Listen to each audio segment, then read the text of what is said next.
Banywanyi bari mu TV ndabaramukije ni Jean Pierre Rukunda bashikiza ikiganiro mugira amahoro mugira Imana icungaho muri hose. Uno munsi rero turi live tugomba kuganira n'umushitsi muza kubona mu kanya. Tugiye kuganira ibintu vyerekeye amabanga usanga ko makomeye abantu bataba bagomba guhishura mugabo yaza kuboneka kuko nta uhisha ikintu mwanya munini bigiye kuboneka ugasanga biteye ibibazo cyangwa bibaye na vyiza bikavana iyo umuntu abijanye. Nkuko mubizi hari abantu bavukira mu miryango ugasanga niba abavyeyi barapfuye barerewe ahandi muga ntibababwiye cyangwa ntibaza abavyeyi nabo ntibababwiye ugasanga umuntu ntazi wariwe biramugora kwiyakira. Ico ni kimwe. Hari abandi bazi yuko ubwoko bwabo ari ubu mugabo ugasanga sibwo kubera ibibazo byateye abantu bakabifukera mugabo umuntu yaza kumenya wariwe ugasanga nawe nyene afashe inzira ashaka bigatera ibibazo ca bikaba vyiza. Umushitsi wanje rero ubona munsi tugiye kuyaga ibyo bintu aho atubwira uko byamugendeye yongera agatanga n'impanuro. Nibaza yuko kwiyakira ari ikintu gikomeye bituma ushobora no kwavansa kumva abandi ugashobora no kwakira n'ikindi cyose gishobora kuza. Karibu rero mwumvirize ikiganiro.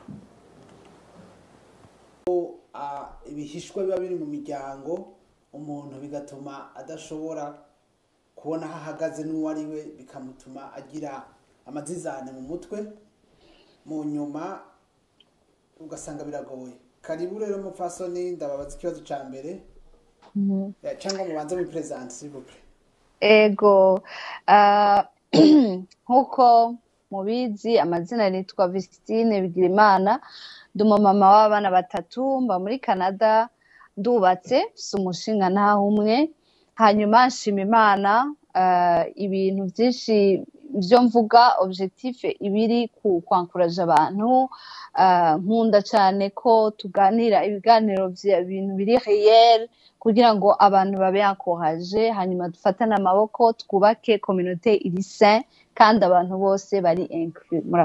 Murakoze cyane. Ikibazo ca mbere urabona muri societe y'iwacu n'ahandi ku isi hari aho usanga abantu bakunda guhisha ikintu cyo mu muryango ari umwana ari umumama ari ugasanga ari ibintu bita secret familial nini ziri ruwo hama mugabo zikazoza gusohoka haheze imyaka n'imyaka ugasanga abanyenezo ntabuzi gene babifasha.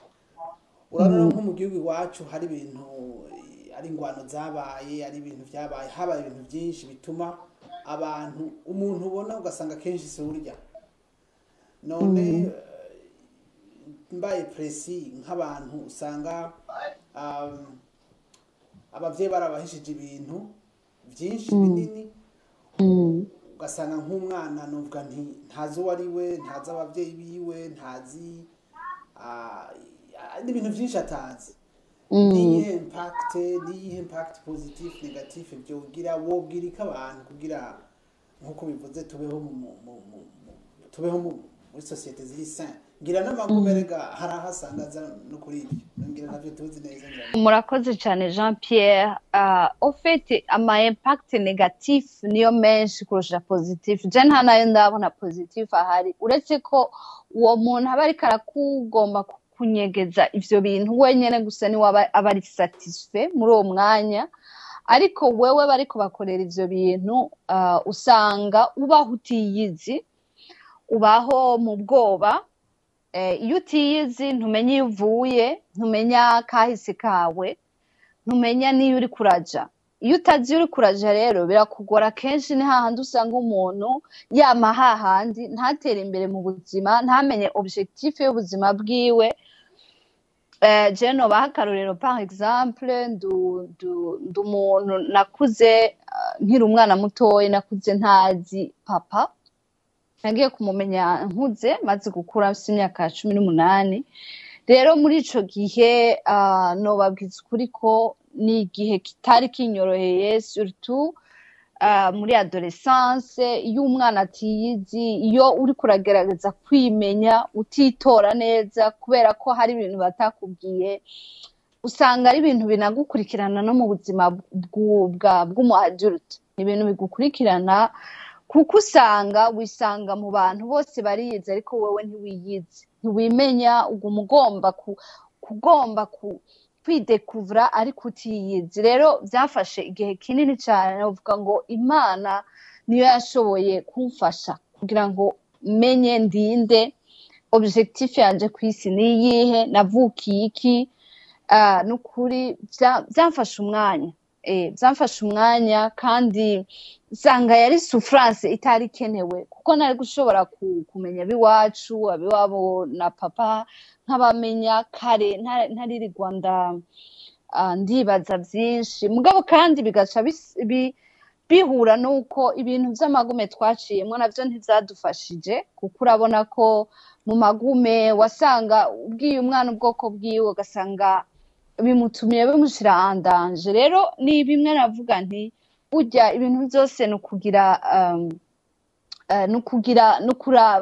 jugement, ukaraba mbega bino bintu nobivuga kuri stade yihe, nobivuga gute, ntubinyegeze, ntibibe ikintu kiri tabu ngo kibe familialement tabu kinyegezwe, ariko muri façon ubivugamwo ukiyasura yuko uwo mwana cyangwa umuntu uri kurabikorera ivyo bintu mbega ntuze bizogira des avantages yihe à long terme surtout, kuko kenshi ababikora baba biyumvira ubunyene ngo reka ntibabimenye, ariko à long terme mu gihe kizoza ugasanga niho bigize impinduka nyinshi kuri uwo muntu.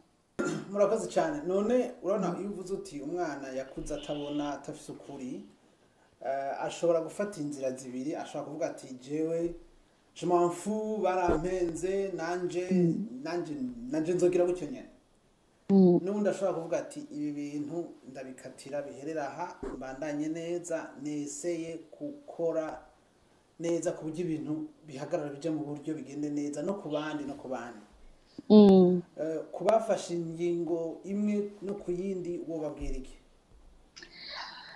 By'ukuri ibintu byose iyo bibaye mu gihe kigoye, umuntu afata decision bivanye n'ukuntu n'amarangamutima yiwe, bivanye n'ukuntu ubwiwe abona ubuzima. Rero hari abadesida nk'uko ubivuze yuko bagiye gukasa ico kintu, bagiye kugihagarika, bagiye kumera neza. Mugabo narakubwiye ngo igiti c'umwembe ntikizana imicungwe. Ico umuntu yaronse, ko umuntu yakuze, ko umuntu yabayeho niko amera. Kenshi turakunda kwiyumvira ngo kubera ko umuntu ameze nabi, kubera ko umuntu adakunda abandi, kubera ko umuntu atavuga ukuri, ukamurabiraho nyene ubwo nyene iyo segonde nyene, ariko utaraba inyuma mbega ni kubera iki ivyo biriko bimubako, kubera iki, vyaje gute, intango y'ibi bintu ni iyihe. Rero ku bantu badesize kumera nabi nobabwira ngo buriya kugira nabi ntaco bimaze. Ugira nabi wibaza ngo wewe uri kurigirira neza, ariko ugasanga ni ibintu bizokugarukako. Ugira neza ukayisanga imbere, wagire nabi naho nyene kaguherekeza. Rero kugira nabi ntaco bimaze. Ivyo bintu vy'amasecret familiare, ibintu vya coutume vyacu, culture zacu exclure abantu, ugasanga barakwexclure kubera raison runaka, kubera ubwoko, kubera utavuka muri uwo muryango, kubera ibi n'ibi n'ibi. Ni ibintu vyataye garanti. Turi muri 2019, twategerezwa kubona imbere, tukamenya yuko kuvuga ukuri ntaco bidutwara, kandi kubaho neza ni ku nyungu yacu. Iyo ugiriye neza umuntu ni ku nyungu yawe, kuko uzobisanga imbere nawe. Kandi naho utobisanga imbere, abana bawe buzovyara, buzosiga, buzukuru n'abandi bazokwibukira kuri ico kintu ciza wakoze, hanyuma nabo babeho neza, tugire societe nziza. Murakoze. Namwe. Ikindi kibazo ni iyo yari sokre nininya, usanga abantu bose bayiryamyeko, muga hari izindi ziba mu maso y'abantu. Ugasanga nka umugabo munaka agendana n'umupfasoni munaka atari umugore wiwe, muga ugasanga toute la quartier yose irabizi, muga ntakivuga. Cyangwa abantu bose baravyemeye. Ivyo byose ubivuga kwiki? Personnellement personnellement jewe iyo mbonye ibintu nk'ivyo birambabaza cyane kubera ko wategezwa gufata tes responsabilités de manière que basi utazanamwo abandi bantu udashiramwo abandi bana utenkwiwamwo abantu batabigutumye batagusavye ko bashiramwo muri iyo equation. Rero iyo bikugoye ntiwategezwa kuzanamwo umwana, bishitse uwo mwana akazamwo nta kubera gusamara canke kubera ko ariko vyanditswe ko hari igihe usanga Imana yabiguteguriye uko nyene ko ariko bizogenda. Rero iyo vyashitse ugasanga iyo nzira niyo bizotegezwa gucamwo niyo biciyemwo uwo mwana aravutse, kuri jewe numva ko uwo muntu uwo mupapa yagize ivyo bintu n'uwo mumama nawe nyene ko responsabilité si yumwe ni yabo bantu babiri, si n'abandi bo ku ruhande bategezwe kubijamwo, sina communauté siniki. Abo bantu babiri byashikiye nibo bategezwa kwicara bakavuga bati okay byaradushikiye,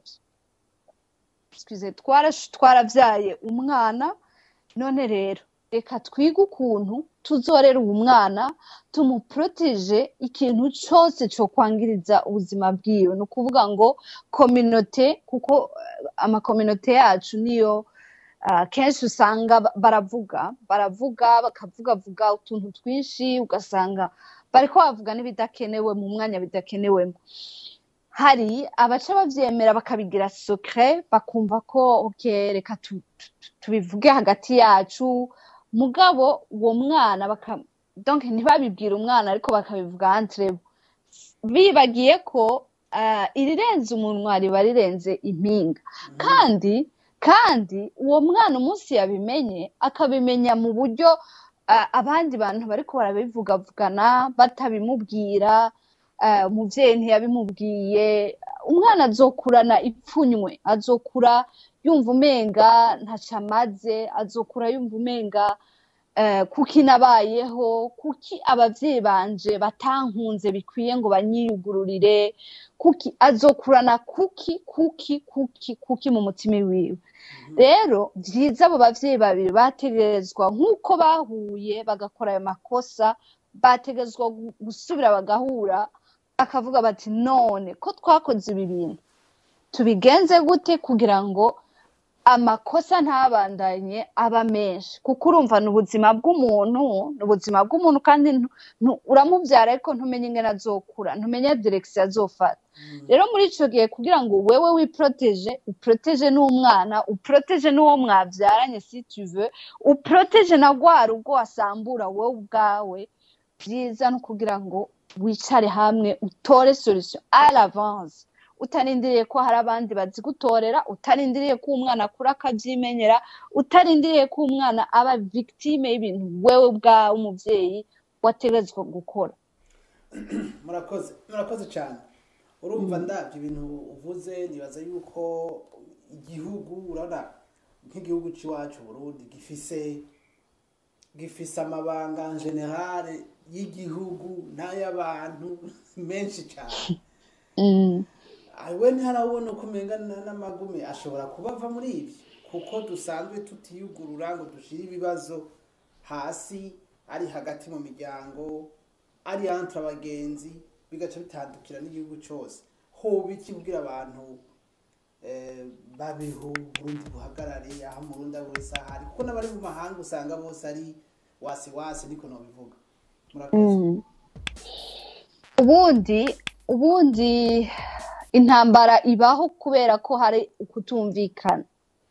Rero ukutumvikana iyo kubaye niho umwe avuga ati jewe nkeneye ko ibintu bigenda gutya, uwundi ati nanje nkeneye ko ibintu bigenda gutya. Burya ubundi twari umwe, uretse ko hagera igihe umwe akabona ibintu du côté gauche uwundi akabibona du côté droit, hanyuma kubera ko batariko babibona kumwe bagaca bagira ko turavye ibyo turiko turayaga, wibaza yuko ari ukutamenya umuntu wese ngo yimenye uwo ari we. Ugasanga uriya wo hirya nashaka kuba nk'uriya, hari uwambujije, uyu nawe nashaka kuba nk'uwambujije. Ugasanga ugiye kubiraba nuko batabwiye ukuri, cyangwa bataronse inguvu babaha ati ja ku kazi bwa mbere. Ego urakoze cyane kuri ico kibazo. Ni ikibazo nama nibaza na jewe, nkibaza nti kuki abantu iwacu cane cane muri culture yacu, kubera iki hatariho kuguruka, kubera iki hatariho ukwiyugururira umuntu? Ni bya bintu vyacu vyo muri kahise kacu, muri culture yacu bavuga ngo inkokokazi ntibika. Vya bintu vyacu vy'imigani bavuga ngo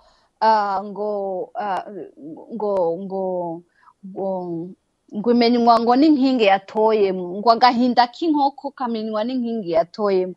Ni ukuvuga bari bafise ibintu vy'imigani vyereka abantu yuko ceceka, numa, nimba uri umugore numa, nimba uri umugabo naho genda urire, amarira yawe azoherera indani. Ni ukuvuga nta kwiyugurura guhari iwacu. Umuntu ntiyuyugurura, umuntu ntavuga ikimubabaje, kandi ico iyo utakivuze kikugumamwo kikakwicira indani, ugasanga umuntu yugurutse arexplosa. Niho uca usanga umuntu afashe icumu akagushumita utazi bivuye vyagenze gute, vyatanguye gute. Kubera iki? Kubera kubika ya migani yacu n'ibiki. Rero uno munsi nibaza yuko hakenewe iki? Hakenewe ko abantu dutangura kuvuga, dutangure kwiyugurura, tumenye tuti ivyabaye vyarabaye, reka tubirekere muri kahise, mugabo kandi tubivuge kugira ngo abana bacu ntibaze basubise ivyo natwe twasubishije. Ego kahise nikadutume ntikatuzirike, mugabo kandi tubivuge, ko kubivuga niko gukira. Kuko hari abavuga ngo vyarabaye vy'abahutu n'abatutsi, vyo kurwana no kwicana n'ibiki, harabaye amakosa, reka tuvyibagire, on fait comme si bitabaye, twugara amaso. Ariko ayo n'amakosa bitegezwa kuvugwa kugira ngo abantu bakire, kuko ikintu iyo bavuga ngo iyo ibuye riserutse ntiriba ricishe isuka.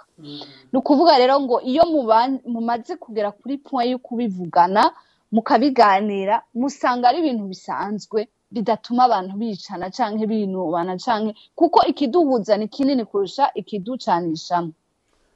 Murakoze cyane ku mwanya mwaduhaye. Mufasoni akaba avuze ati nidutangure kwiyugurura, nidutangure kuvuga, niho umuntu akira, niho n'uwundi umuntu avuga ati nakayambwije ukuri, hama tukabana mu mahoro, imiryango ikaba mu mahoro, inshuti zose zikabana mu mahoro. Nuko rero mukaba tubashimiye ko mwadukurikiranye, eka ariko ntimwibagire gukanda akantu kavuga ngo subscribe, like, eka mukore ibishoboka ikiganiro gishike kure, cigisha abantu benshi, hama turonke amahoro. Murakoze rero, murakoze, murakoze cyane. Naho utaha bantu mwadukurikiranye, murakoze.